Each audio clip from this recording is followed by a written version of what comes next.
گۆڵی کرد.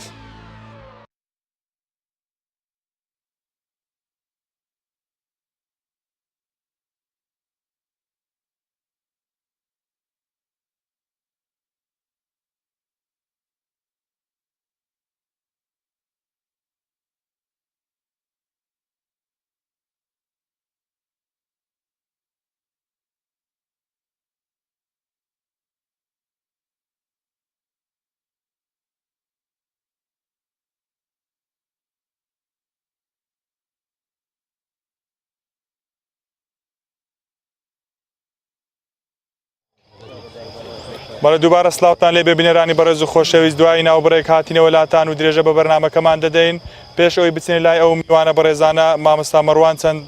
قسەیەکی مابوو پرسیارێکی ئەومان ئاراستە کرد بۆچی هەڵوێستەکانی کۆمەڵی ئیسلامی کوردستان بەڕق دەبیندرێ. یەکشت مابوو دێمە سەر چاو ئێمە پرسیارێکی تاراستەی مامۆستا ناسیح کرد دەربارەی چتان پێ بۆ گەنج. ئێمە لە ڕابردوو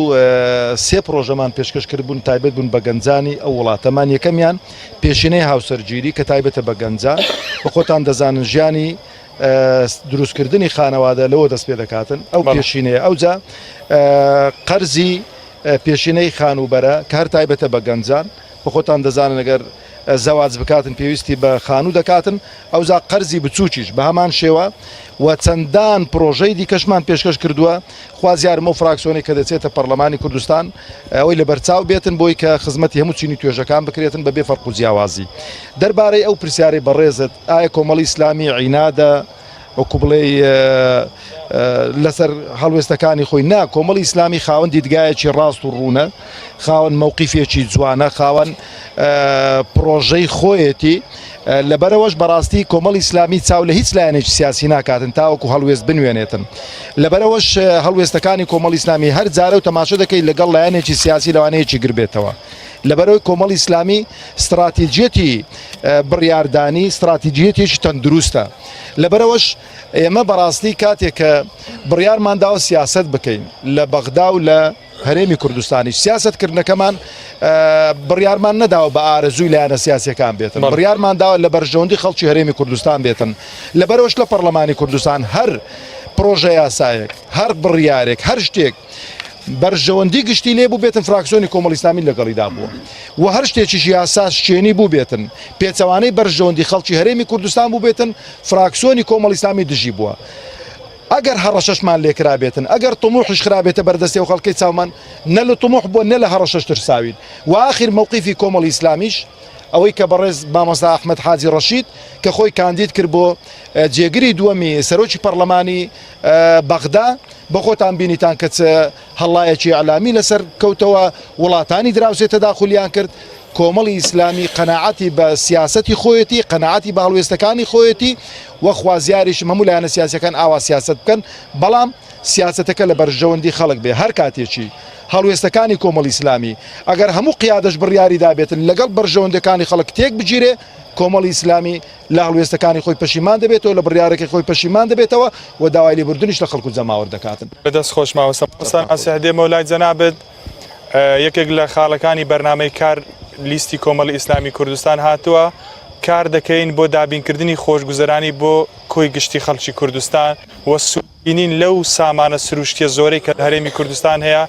دابەشکردنی بە شێوازێکی دادپەروێری بەسەر خەڵکی هەرێمی کوردستان. ئایا پێتان وایە ئەو سامان و ئەو داهاتەی هەرێمی کوردستان هەیەی بە یەکسانی بە دادپەروەری دابەش نەکراوە؟ بێگومان زۆر جار دەسەڵات هەموو کێشەکانی خۆی لەوە کورت ئەکاتەوە کە ئەڵێ ئێمە قەیرانی داراییمان هەیە بەڵام من پێم وایە قەیرانێک نییە بە ناوی قەیرانی دارایی لە هەرێمی کوردستاندا چونکە زۆر جاری دیکەش وتومانە ئەگەر قەیرانی دارایی هەبووە دەبێ ڕنگدانەوەی لەسەر سەرکردەکان و بەرپرسەکان و کوڕی بەرپرسەکانی ئەم دەسەڵاتەش هەبووە بەڵام دەبینین هیچ کاردانەوەیەکی یان هیچ ڕنگدانەوەیەک نەبووە لەسەر ژیانی ئەوانە ژیانی دەسەڵاتدارەکان و کوڕەکانیان خۆشترە لە جاران ناخۆشتر نییە. بۆیە ئێمە ئەڵێن ئەو قەیرانەی کە هەیە لە هەرێمی کوردستان قەیرانی نەبوونی دادگەریە بە شێوەیەکی گشتی و دادگەری کۆمەڵایەتی بە شێوەیەکی تایبەتی. تەماشاکەین لە هەرێمی کوردستاندا ڕاستە سەروەت و سامانێکی ئێجگار زۆر هەیە داهات هەیە نەوتێکی زۆر هەیە هەرچی داهاتی سەرزەوی ژێرزەویە لە هەرێمی کوردستان لە خەڵکی هەرێمی کوردستان زیاترەوە بە پێی ئەو راپۆرتانش کە لەم چەند ڕۆژەی دواییدا ینی خەڵکی هەرێمی کوردستان شایسته ئەو ژیان و گوزەرانە نەک ئێستا تێدا خەڵکی هەرێمی کوردستان شایستەی ژیانێکی زۆر باشترە لەوەی ئێستا کە هەیە ئەوەی کە هەشە وەکو ئاماژەم پێدا نەبوونی دادگەریە لە هەرێمی کوردستاندا و بەکارهێنانی سەروەت و سامانەکانە بە شێوەیەکی خراپ بە شێوەیەکی دادگەرانە بەکار نایە وەک تەنها کۆمەڵە کەسانێکی گەندەڵ و دەستپیس و دەمپیس سوود و ئیسیفادە لەو سەروەت و سامانی هەرێمی کوردستانەکەن و بە شێوەیەکی گشتی بە خەڵک سوودی لێ نەبینیە ئەگەر بێت و دادگەری لە هەرێمی کوردستاندا بچەسپێ بە شێوەیەکی باش هەڵسوکەوت لەگەڵ داهاتەکان بکرێت داهاتی هەرێمی کوردستان بکەوێتە دەستی کەسانێکی پاک و بڵێن ئەمین ئەوە بێگومان بارودۆخی خەڵکی هەرێمی کوردستان لە ڕووی ژیان و گوزەرانەوە زۆر باشترە بێ بۆیە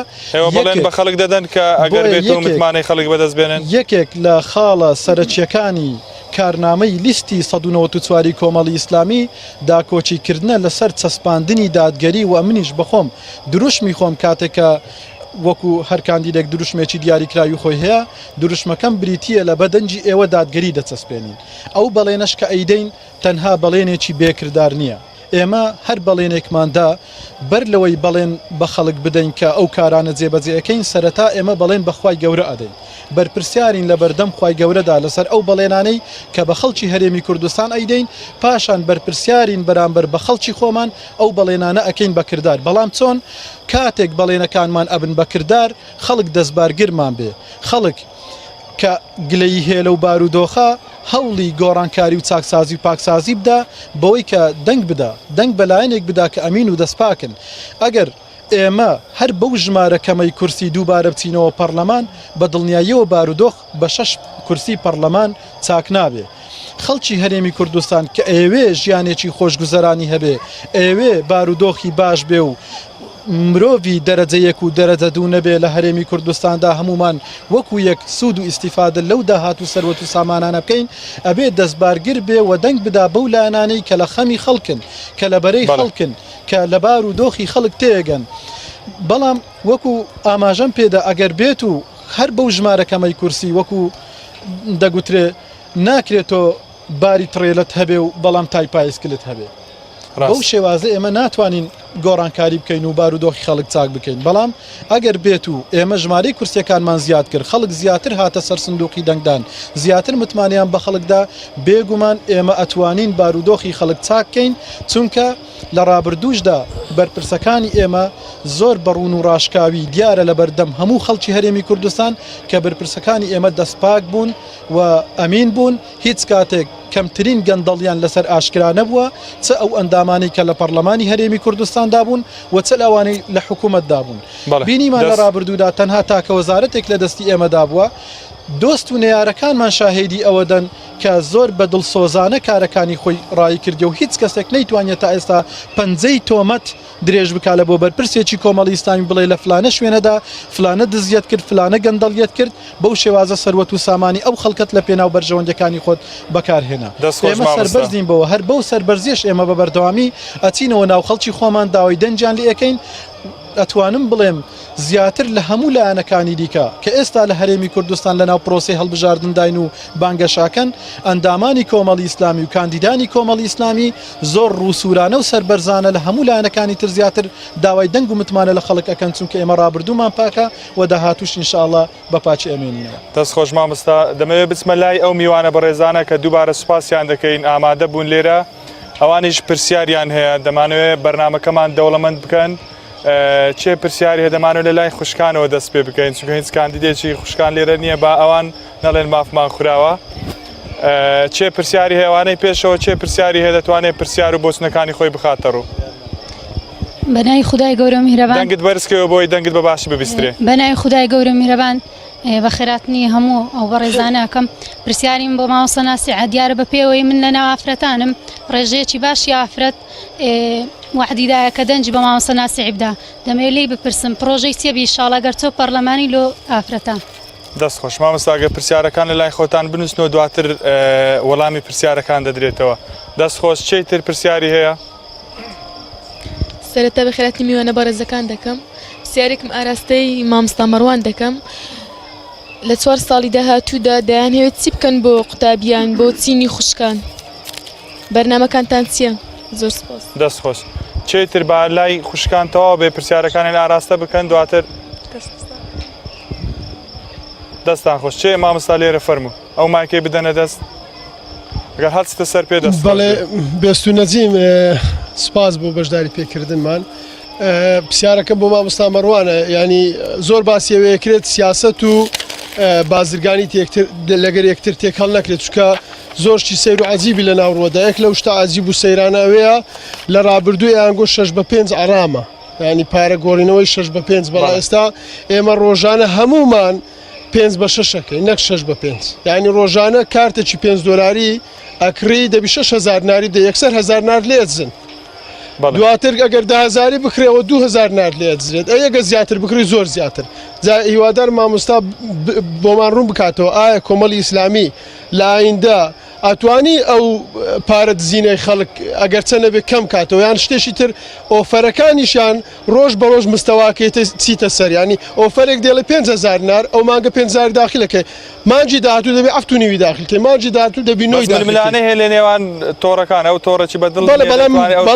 بەڵام ململانەکەیان شەریفانە نیە شەریفانە ئەوێت و ئەگەر ئەو مانگە بە 5,000 دامن لۆ مانجی پاشتر بە 7,500 دێ لۆیەکێدا یعنی ئەوە ناشەریفانەیە پێم وابی مامۆستا هیوادار وەڵامی و پرسیارەمان بدات. دەستخۆش ئەگەر ئەو برابەڕێزە دەوێت پرسیاری خۆی بکە. بەناوی خۆی گەورە پرسیارێکم بۆ بەڕێز مامۆستا مەڕوان. مامۆستا مەڕوان کۆمەڵی ئیسلامی وەکو حیزبێکی ئیسلامی کە بەرگەریکار لە بایەکانی ئیسلام معروف محەممەد فراکسیۆنی کۆمەڵی ئیسلامی لە ماوەی کابینەکانی پێشوو چۆن بەرگری لەو یاسایانە دەکرد کە دژی پێچەوانەی ئاەتەکانی قورئان بوو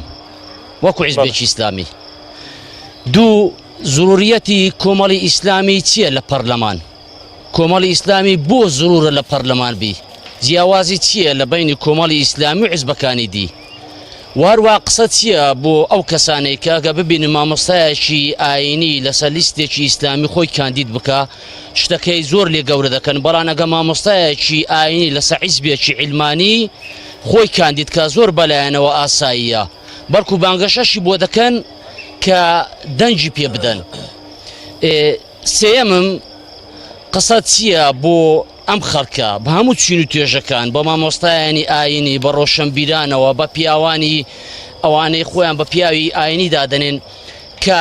دەنگدان بە شتێکی زۆر هەڕەمەچی دادەنێن یعنی فەرق ناکەن لە بینی دەنگدان بە کەسێکی ئاینی و حیزبێکی ئیسلامی لەگە حیزبێکی عیلمانی ئایا ئەو کەسەی کە جیاناکاتەوە لە دەنگدان لە بینی حیزبێکی عیلمانی لەگە حیزبێکی ئیسلامی ئایا تا چەند تاوانبار دەبێ ئەو کەسە و ئەو مامۆستای ئاینانەی ئەو مامۆستایانەی ئەو کەسانەی کە بەخۆیان دەرن مامۆستای ئاینی مەلا کە یەکتەوە کە بانگەشە بۆ دەنگدان بۆ حیزبێکی عیلمانی دەکەن تا چەند تاوانبار دەبن. مامۆستا هیوادارم پرسیارەکانی لای خۆتان بنووسنەوە مامۆستا ناسیح بۆ ئەوەی دواتر وەڵامی پرسیاری کاندیدا ئەو میوانە بەڕێزانە بدەنەوە. بەڵێ چێتر پرسیاری هەبووە گە هەستە سەر پێ بۆی لەکان سەرەتا بەناوی خوددا دەستخۆشی لێ ئێوە دەکەم ئەو مادوونتان کێشاوە دەستخۆشیم لە ئەکانی دەبڕێزەکان و هەموو خوشکورانی کلێرە ئامادەنام. ڕاستی من وەکو خۆم وەکو کادریش کۆمەڵی ئیسلامی پرسیارم لە هیچ بەڕێزیەکیان نییە چونکە دەزانم ئەوەی کە ئەو بەڵێنێ کە دەیدەین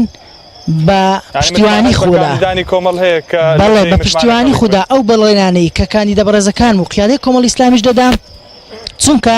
ئێمە پەیوەندیمان کۆتاکمان لەگەڵ خوددا و بەرنامەی خوا هەیە خیانەت ناکەین مادام خیانەتیش نەکەین وعد و بەڵێنەکانمان دەگەین نەجێ بەڵام یەک داواکاریم هەیە لە جەماوەری خەڵکی کوردستان لەژێر ڕۆشنایی ئەو ئاەتەی کە خوای گەورە دەفەرمێ وما أرسلناك إلا رحمة للعالمين چۆن پێغەمبەری خوا و ئاینەکەشی چەترێکە بۆ هەموو جیهان بە هەموو کوردستانیانیش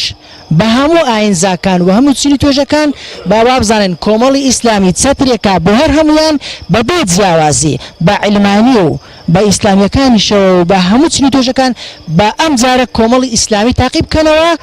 با بزانین لەژێر چەتر و ڕەحمەتی خوای گەورە کۆمەڵی ئیسلامیدا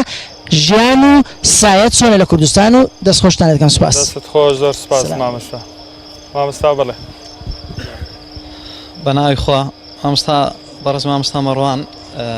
باس لەوە کرد کە سێ پرۆژه یاساتان هەبوو بۆ گەنجان. دیار ئێستا قوتابیانی زانکۆ پەیمانگاکان دەرچوان بڵێن ڕێژەیەکی بەرچاوی گەنجان پێک دێنن چینێکی دیارن لە نێو گەنجاندا. قوتابی زانکۆیان دەرچوان بڵێ دەرچوانی زانکۆ پەیمانگاکان قوتابی. تا چەند ڕازی لەوەی کە گەنجانی هەرێمی کوردستان زانکۆ پەیمانگاکان تەواو دەکەن خوێندنیان تەواو دەکەن بەڵام هەلی کاریان پێنادرێت لەلایەن حکوومەت؟ وەڵاهی من خۆت ناوەک گەنجان بەگشتی ئاخر با هەر باسی بکەم خۆشم کە دەرچوو زانکۆ پەیمانگامە 4 ساڵە دەرچوومە تا ئێستا دانەمەزراوم ئەنی بەگرێ بەستێ. بەڕاستی زۆر گلەیمان هەیە لە حکوومەت وەکو ئەش بینم گەنجانش زۆر گلەیان هەیە بەدیان هزار گەنج لە زانکۆ پەیمانگاکان ساڵانە تەخەڕوج ئەکەن بەڵام دانامەزرێن یعنی نەک هەر دانامەزن تەنها ئەوە دەما حکوومەت کە پێیان بڵێت برێ لە مارەوە تەعینوەکەن یعنی تەعین نەچی بە بەلاش بڕۆن لە ماڵەوە دانیشن و وەکو ئەوەی خوشکانش ببنە کابانی ماڵ و تاو یعنی هەر هەندەی ماوە پێیان بڵێن جا پرسیارەکەم لە مامۆستا مەڕوان ئەوە بوو کە ئێوە چ پرۆژەیەکتان هێلۆ دەرچوانی ئەو قوتابیانە زانکۆ پەیمانگاکان ئەگەر ئیجازە پرسیارێکی کەشم هەبوو. واللهی برادران زۆرن دەیانەوێت هەمویان پرسیار بکەن ئەوانەی سەرنج و تێبینی خۆیان هەیە فەرموو ئوستاز دەست خۆش بێ. بسم الله الرحمن الرحیم بەندە محەممەد ئەوە مەح پاداشتیم سەرەتا وەک بانگەشەکارێکی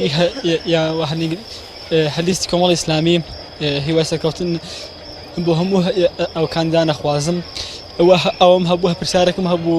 بۆ بەڕێز مامۆستا ناسیح لە خەلیفان بڵێن لە خەلیفان و هەدەورەبەری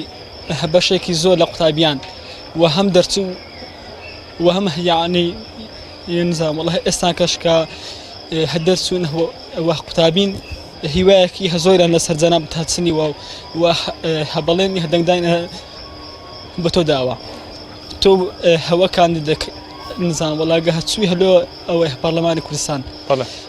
پرۆژە چییە بۆ گەنجانی خەلیفان بە تایبەتی خەلیفان ئەوە بۆ هەموو کوردستانیش و بە تایبەتی قوتابیانت کە بەشێکی زۆریان بڵێن دانەمەزراون وە کێشەی خوێندنیان هەیە لە ئەوە خوێندگاکان وەک خۆتەوە زیاترە زانی و هیوادارم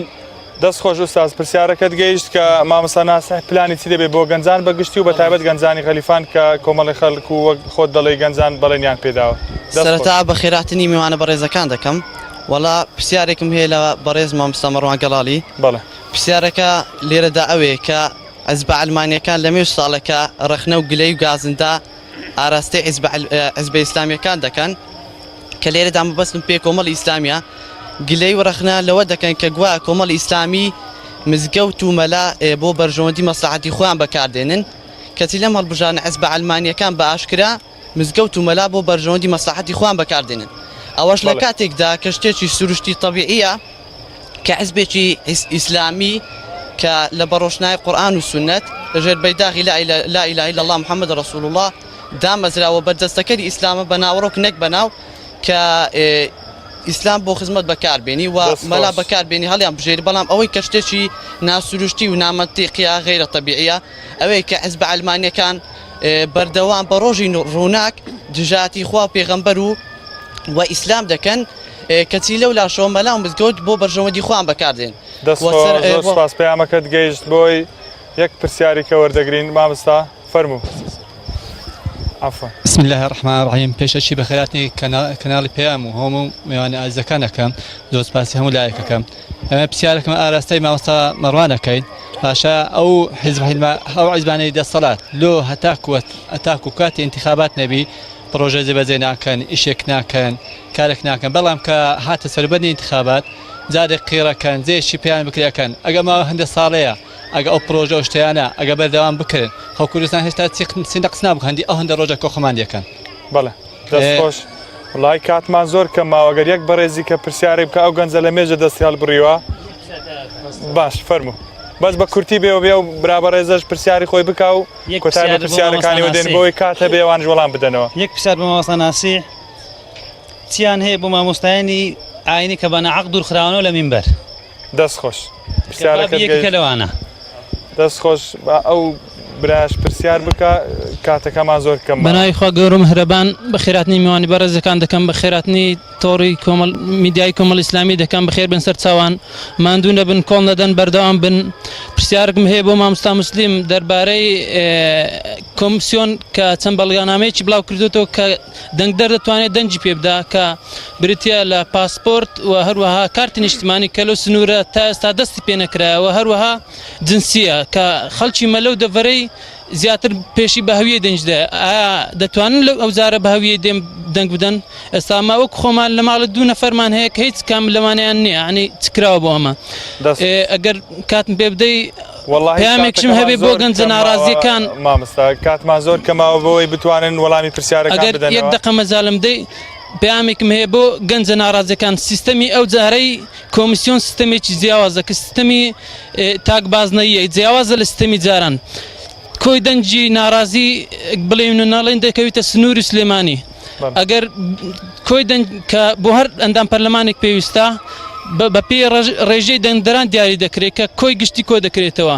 ئێستاگەر بین و بەراوردێک بکەین کۆی دەنجی دهۆک کۆ دەکرێتەوە لەگەڵ سلێمانی ئەو دابش دەکرێت بەسەر هەڵبژاردننی ئەم زارە یەک بازنەیە ینی کاریگەری دەبێ ینی مەبەستمەوەی بەشداری گەنجان کە ڕێژەی بەشداری هاوڵاتیانی هەرێمی کوردستان لە هەڵبژاردننی داهاتوو کاریگەری هەیە. بەڵێ مەبەستم ئەوەیە ئێستا پارێزگای دەهۆشت کە بڵێن و نەڵێن زۆربەی دەنگدەرانی پارتیە ڕێژەی کورسی بۆ دیاری نەکراوە ینی دەکرێت ئەگەر دەنگدەرکەم بی لە پارێزگای سلێمانی دەکرێت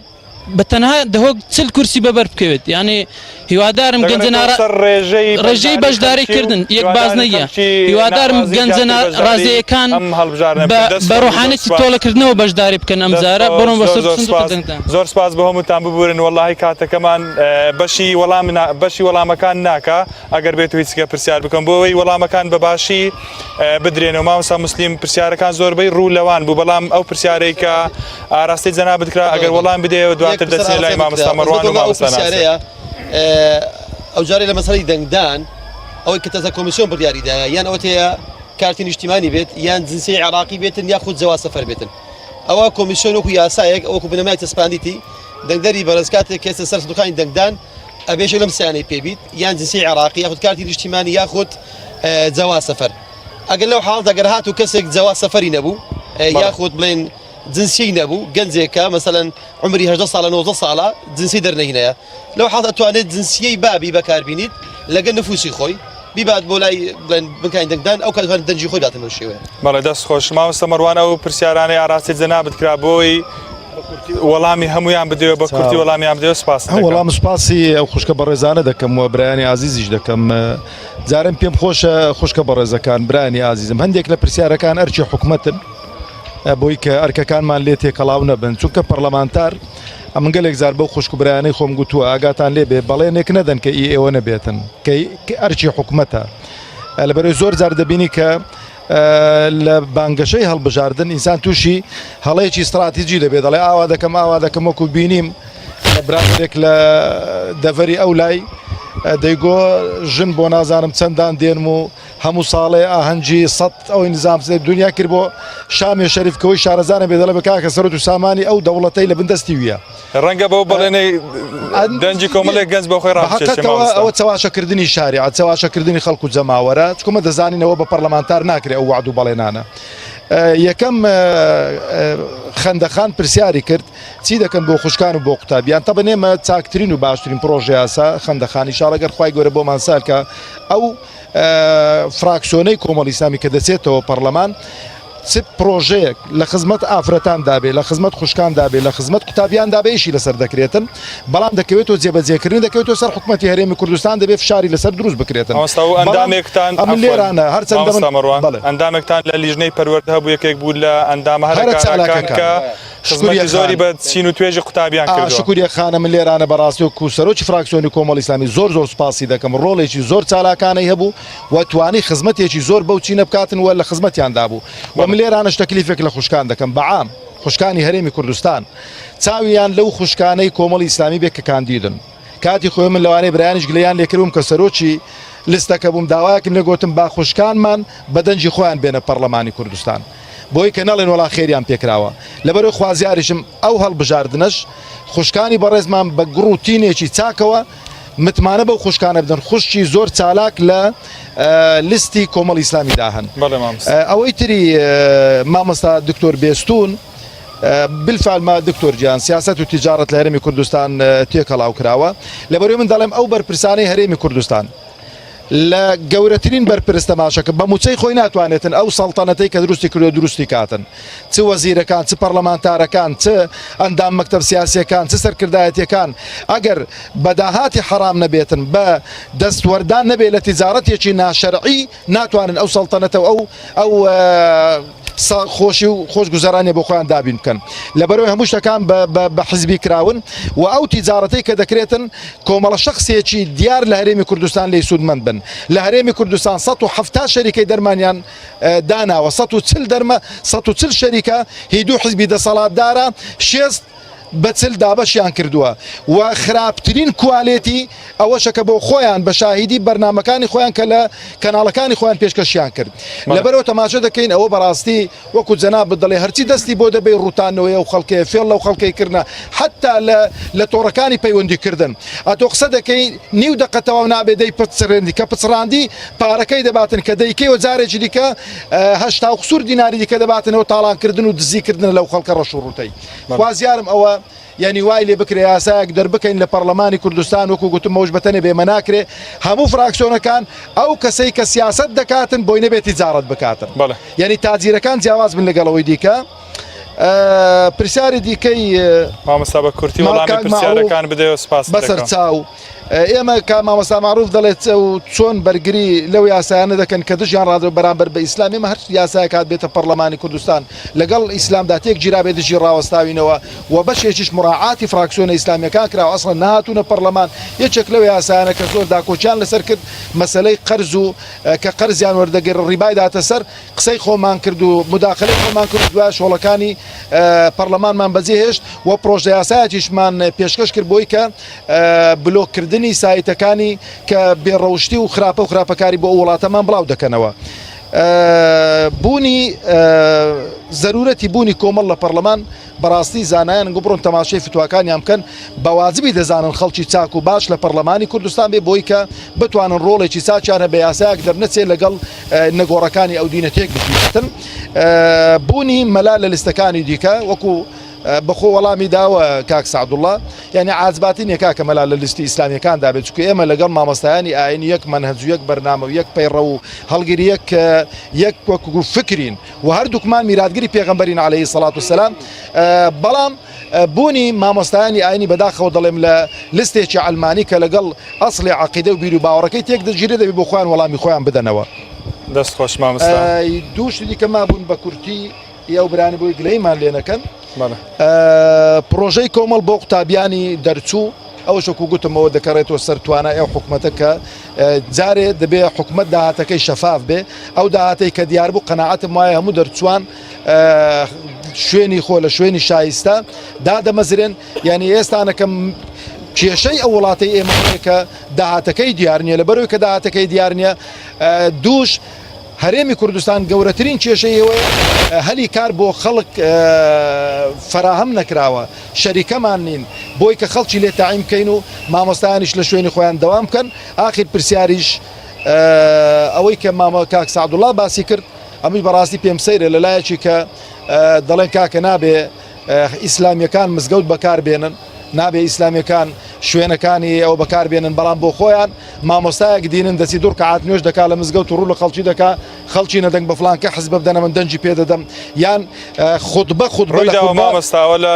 دەڤەرە ڕوویداوە مامۆستایانی لە زۆر شوێنان ڕوویداوە لە زۆر شوێنان ڕوویداوە بەداخەوە دەڵێمە من جارێ هەڵبژاردن بەرپرسیارەتیە دەنگدان بەرپرسیارەتیە و لە ڕووی شەرعیەوە لە ڕووی شەرعیەوە ئەگەر برای دایک و باوچیت کاندید بێ بەڵام خەڵکێکی دیکە لە برای دایک و باوچیت و شایستەتر بێ خیانەت دەکەی کە دەنگ بە براکەی خۆ بدەیت دەنگ بەو نەدەی چ جای ئەوەی کەسێکە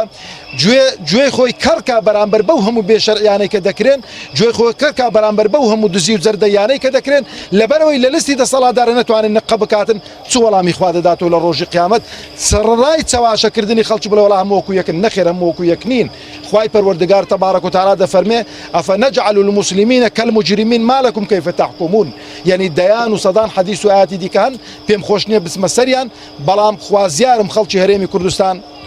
ڕابردویان لە فکر نەچێ وەکو گوتم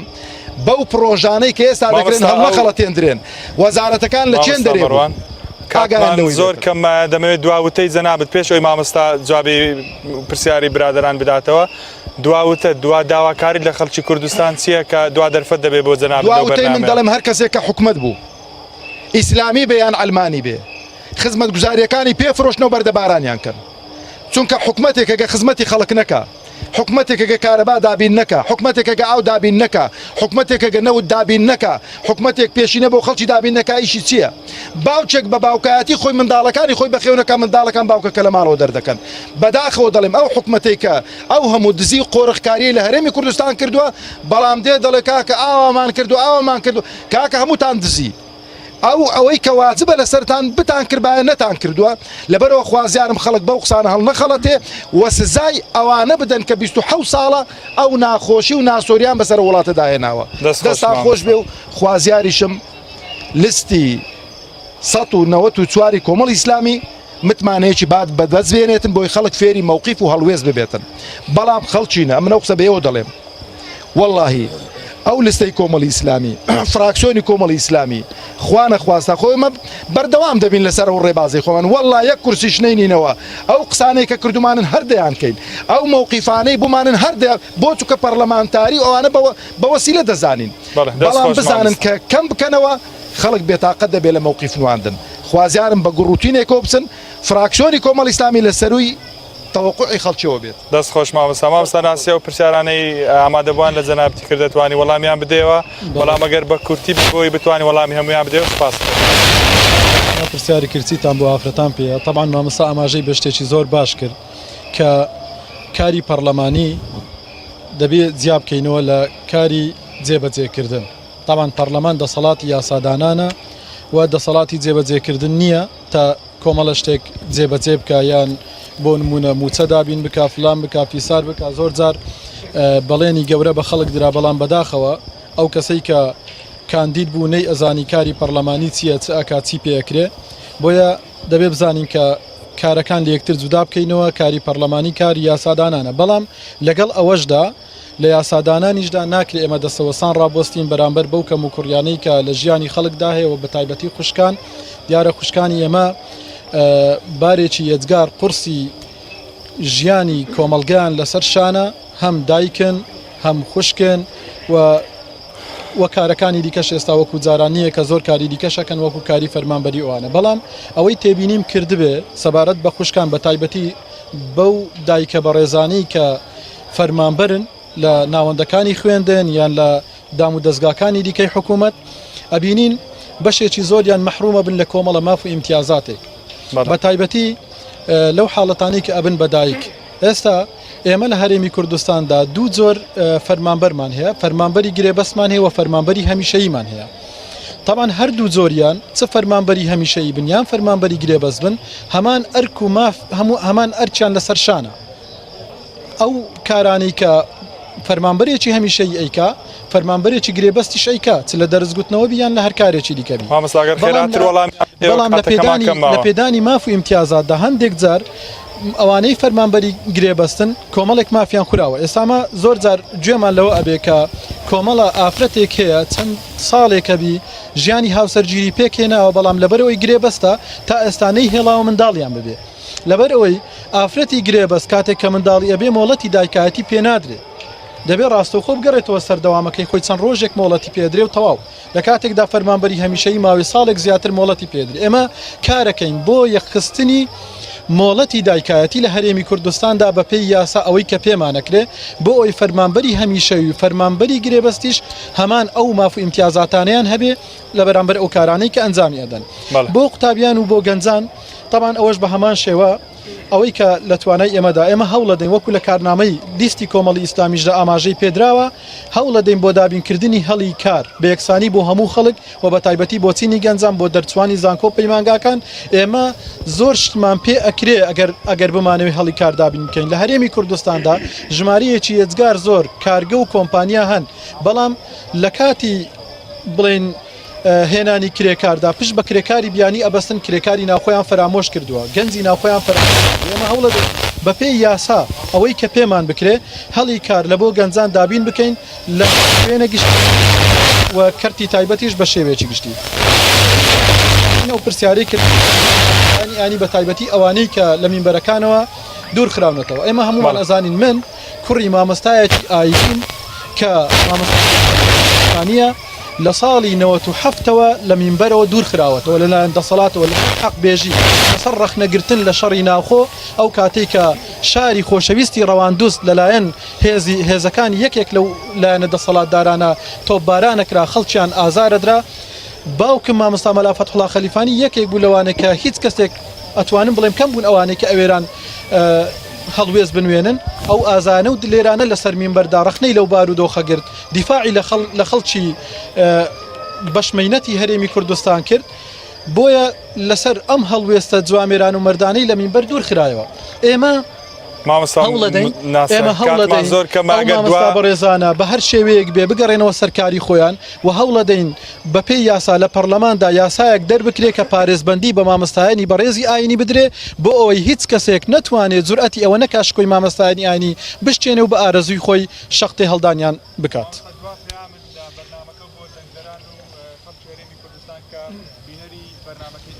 دوا پەیامم بۆ خەڵکی هەرێمی کوردستان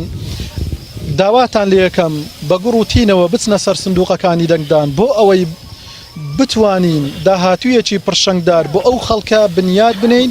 و چیتر دوو حیزب بە دیکتاتۆری حکم بەسەر سەری خەڵکدا نەکەن و دەرسێک بەو کەسە گەندەڵ و ناپاکانەی ناو بڵێن خەڵکی هەرێمی کوردستان بدەین چیتر خەڵک تەحملی ئەو بارودۆخە ناکە خەڵکی ئێمە خەڵکێکی وشیارە وەتیتر بە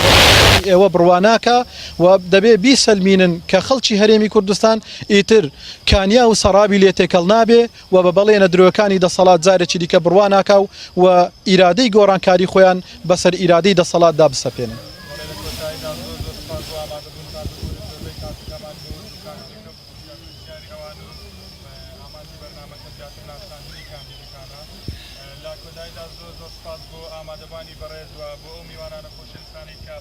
یان دەوڵەمەندترکردین بەرنامەکەیان بەهێزتر کرد و گەرمتریان کرد و زۆر سپاس بۆ برادرانی پەخشی ڕاستۆخۆی کەناڵی ئاسمانی پێیام و لە کۆتاییدا دەمەوێت سپاسێکی تایبەتی کارجێڕی پارچی گوڵان لە قەزای سۆران بکەین کە هاوکارمان بوون بۆ ئەنجامدانی ئەم بەرنامەیە لە ناو پارکەکەیان و دووبارە سوپاسیان دەکەین تا بەرنامەیەشتر و ستۆدیۆیەکی تری ١٩٤ لە شارێکی تر هەرێمی کوردستان هەموو لایەکتان بەخوای گەورە میهرەبان دەسپێرین خواتان لەگەڵ.